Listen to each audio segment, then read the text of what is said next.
Magandang araw mga sir. Ngayong araw pala po nag-home service tayo sa Lancaster, New City, General Trias, Cavite. Yun po sa Kia 6. Yung pong problema ng kanilang TCL carb 55 inches, nagpi-flicker po, double image, which is common issue sa mga TV ngayon, kahit mga Samsung, LG, kahit pa mga branded po, nagloloko. Nagaganyan, nagdo-double image, lalo na pagka sobrang init ng panahon. Apektado po yung panel mga sir. Yung pinaka LCD niya pong may pinakatama po dyan mga sir. Yun po lagi natin na encounter.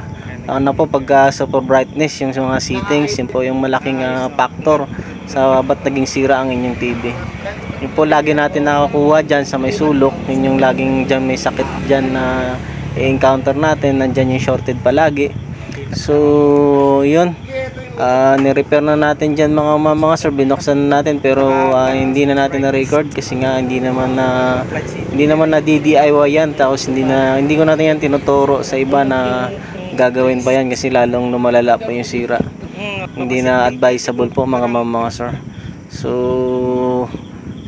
yun nga po, ginawa na natin dyan na mabilisan kasi sanay na rin tayo sa ganong trabaho na marami na natin na-servicean na ganyang kaso kahit anong brand, lalo na sa Samsung lumalabas din ng ganyang sakit.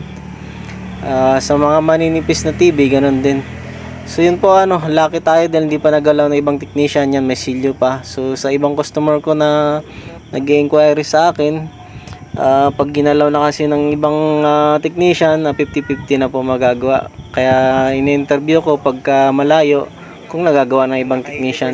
Ibig sabihin nun 50-50 na magagawa. Pero pag hindi pa po, 80 to 90% po magagawa. Tulad po ng TV nila sir tsaka ni ma'am.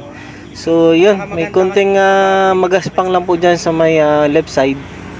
Gawa nga yun po yung pinakatama ng inyong LCD panel. Yun, at least po mapapanooran. Hindi naman nakatulad nung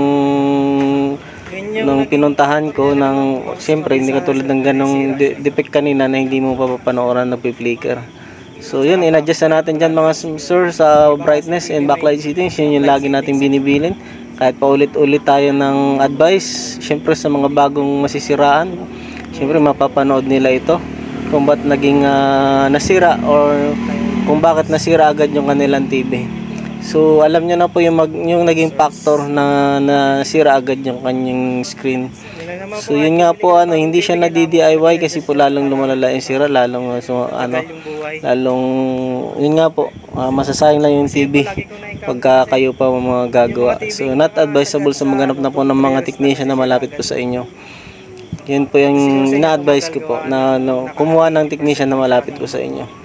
So yun, sa kay ma'am sir, pasensya na po kung nasama kayo sa video. Hindi naman po halos nakuha yung inyong mukha. So pasensya na po.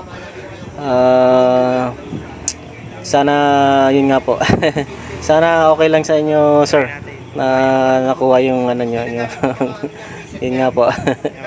So yun, binili na natin dyan yung lahat-lahat ng preventive para hindi na masira ulit. So sana masunod, gawa ng siyempre happy rin ako pag tumagal yung TV pagkatapos ko gawa. So yun po, pauwi na tayo. So gusto pa po magpagawa mga sir, nagsiservice po pala ako ng Calabarzon, Manila and Rizal, tsaka sa abot ng aking makakaya. So yun, maraming po salamat sa panonood. Thank you, maraming God bless.